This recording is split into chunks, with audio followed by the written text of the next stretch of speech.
Donald Trump a imposé des droits de douane au monde entier, en tout cas à plus de 140 pays. Et beaucoup de gens le considèrent comme étant une guerre commerciale qu'il a déclarée en fait au monde entier. Maintenant, pour comprendre ce qui se passe réellement, il faudrait essayer de comprendre véritablement c'est quoi l'idéologie de Donald Trump. Comment est-ce que Donald Trump, en fait, il pense. Et pour ça, il y a deux mots fondamentalement qui peuvent nous permettre de comprendre ce qui se passe. Et les décisions aussi de Donald Trump. Le premier, c'est isolationnisme. Et le deuxième, c'est protectionnisme. Isolationnisme, il faut comprendre que Donald Trump, il s'inspire de certains présidents américains qui l'ont précédé, dont un est son père penseur, il s'agit de Wilson McKinley, dont le nom d'ailleurs a été donné au sommet le plus élevé des États-Unis, qui est le mont McKinley. Il y a Andrew Jackson, il y a aussi James Monroe, qui est à l'origine même de la doctrine de Monroe. Et ce qui se passe même vient de la doctrine de Monroe. On va y revenir. Et donc, isolationnisme, ces présidents, c'était des isolationnistes. Isolationnisme, pour le comprendre, il faudrait aller jusqu'à, en fait, la création de l'Amérique, des États-Unis. Pourquoi les États-Unis ont été fondés? Les États-Unis ont été fondés par des Européens qui, à un certain moment de leur histoire, en ont eu marre des multiples guerres, des crises et des persécutions. C'est pourquoi ils ont cherché à trouver une autre terre où ils pourront en fait vivre en harmonie, en paix, loin de ces crises-là, loin de ces problèmes en Europe. Et si vous voyez géographiquement, l'Amérique, les États-Unis, est isolée géographiquement, comprise entre l'océan Pacifique et l'océan Atlantique. Et si on se rappelle très bien, les États-Unis sont entrés dans la Première Guerre mondiale parce que simplement les Allemands ont torpillé leurs navires dans l'océan Atlantique. C'est la raison pour laquelle ils sont entrés en guerre malgré eux. Et ils sont entrés dans la Deuxième Guerre mondiale. Pourquoi? Parce que simplement les Japonais ont bombardé Pearl Harbor sur le Pacifique. Et aussi, les Allemands menaçaient en fait la navigation américaine aussi sur l'océan Atlantique. C'est la raison pour laquelle les États-Unis sont entrés dans ces deux guerres mondiales et malgré eux. Et après 1945, pourquoi les États-Unis sont restés en fait en Europe?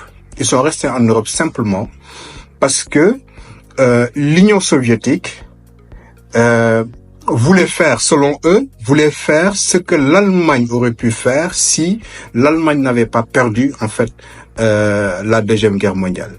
Le fait d'occuper, en fait, les positions sur l'océan Atlantique, ce qui allait compromettre beaucoup d'intérêts américains. C'est pourquoi, avec le plan Marshall, et aussi, ils ne voulaient pas que l'idéologie, en fait, soviétique puisse être répandue partout en Europe. Donc maintenant, c'est la fin d'une histoire. Les États-Unis, en fait, veulent revenir à leur nature première, qui est de s'isoler par rapport, en fait, au monde entier. Et c'est la raison pour laquelle, d'ailleurs, ils se désengagent, en fait, dans beaucoup de zones. Et aussi, les États-Unis veulent pouvoir profiter, en fait, ou bien économiser, en fait, l'argent des guerres, un peu partout, mais aussi l'argent, en fait, de l'aide au développement. C'est ce que vous avez vu récemment avec USAID. On a suspendu en fait l'aide au développement de beaucoup de pays. Donc les États-Unis en fait veulent retourner en fait à leur nature première. Maintenant, si on vient sur le mot protectionnisme. J'ai cité tout à l'heure des présidents américains qui sont une source d'inspiration pour Donald Trump, qui étaient véritablement des protectionnistes, c'est-à-dire ils prônent en fait une Amérique qui se replie sur elle-même. Les intérêts américains d'abord et le reste on en a cure. Protectionnisme vis-à-vis en fait du reste du monde, mais protectionnisme aussi vis-à-vis en fait pour l'Américain lambda, ce qu'on appelle Joe Sixpack aux États-Unis, l'Américain lambda vis-à-vis en fait d'une certaine classe, d'une certaine élite qui vit sur le dos du contribuable américain et sur le dos aussi du gouvernement américain. Et comment ça se passe? C'est-à-dire, les droits de douane, ce qu'il faut comprendre, c'est que Donald Trump les a imposés pour le reste du monde, parce que en fait, les arguments que Donald Trump d'ailleurs a donné, c'est que la balance commerciale des États-Unis est déficitaire par rapport à beaucoup de pays dans le monde. Donc, c'est pour protéger en fait l'économie américaine, faire revenir en fait les industries. On va y revenir, les industries en fait américaines qui sont délocalisées en dehors des États-Unis. Mais aussi, Donald Trump l'a fait pour, en fait, des hommes d'affaires américains, des patrons d'industrie, qui ont créé, en fait, un système de corruption et aussi une intelligence comptable qui fait que leurs industries, leurs entreprises délocalisées en dehors des États-Unis profitent d'une loi de double imposition entre les États-Unis et ces pays-là.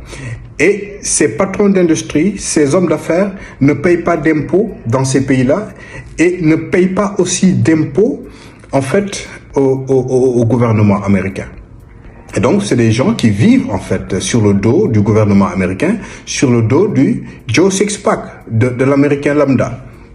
Et donc, je donne juste un exemple. Tesla par exemple fabrique plus de voitures en Chine qu'aux États-Unis. Par exemple, Apple fabrique plus de téléphones en Chine, en Inde, qu'aux États-Unis.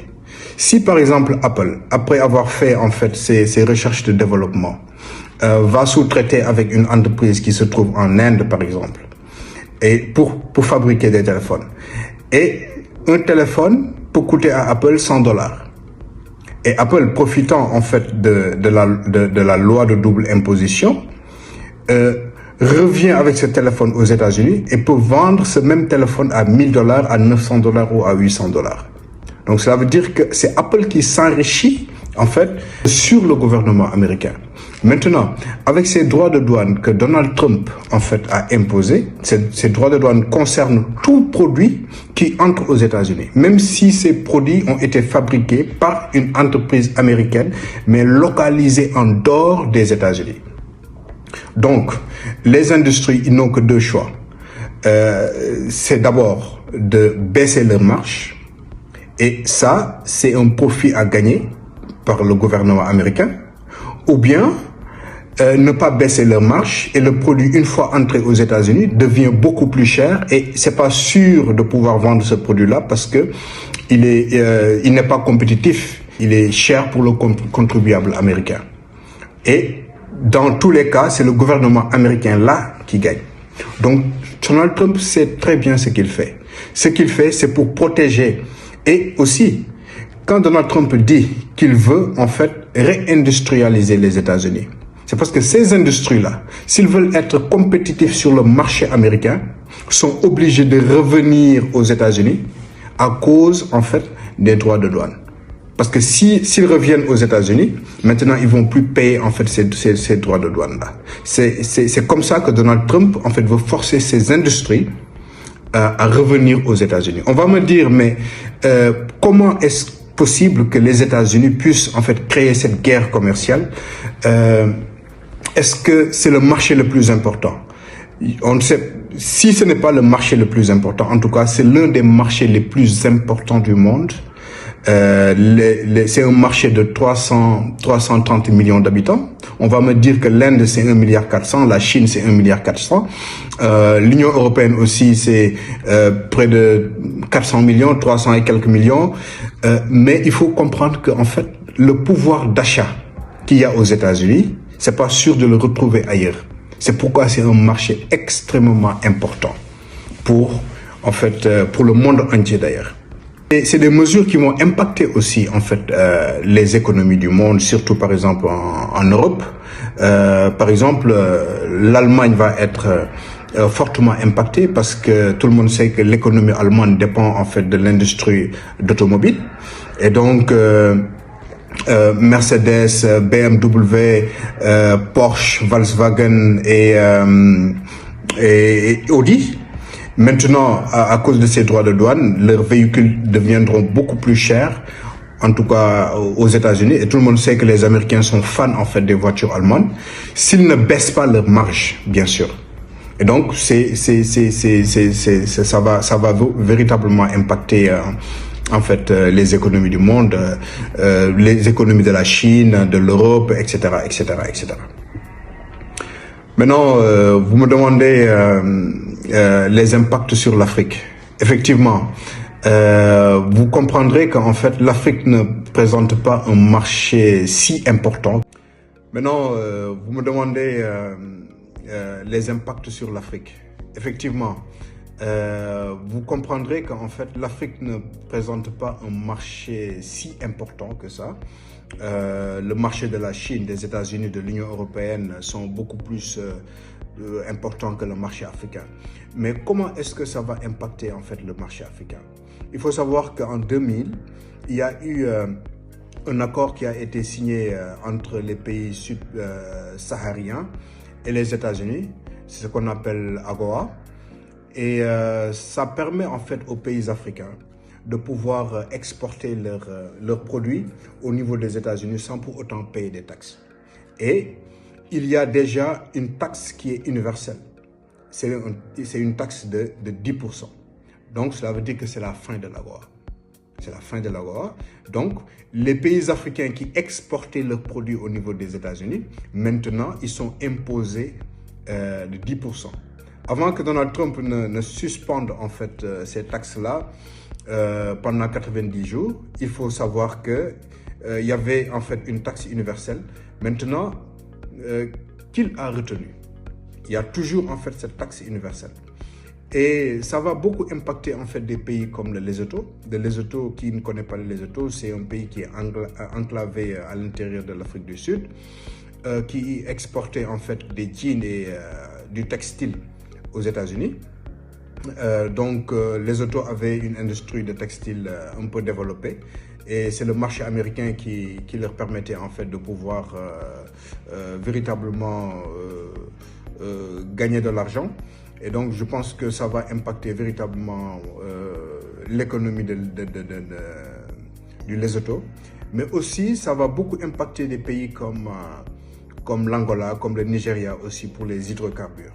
Mais le pays le plus impacté en Afrique sera en fait l'Afrique du Sud, parce que l'Afrique du Sud en fait exportait au niveau des États-Unis des véhicules, des pierres précieuses et aussi du métal comme par exemple le platine, etc., etc. Et c'est un marché de 50 milliards de dollars par année, ce qui est énorme pour une économie africaine. Donc, ce qu'il faut retenir, c'est que à cause de ces droits de douane,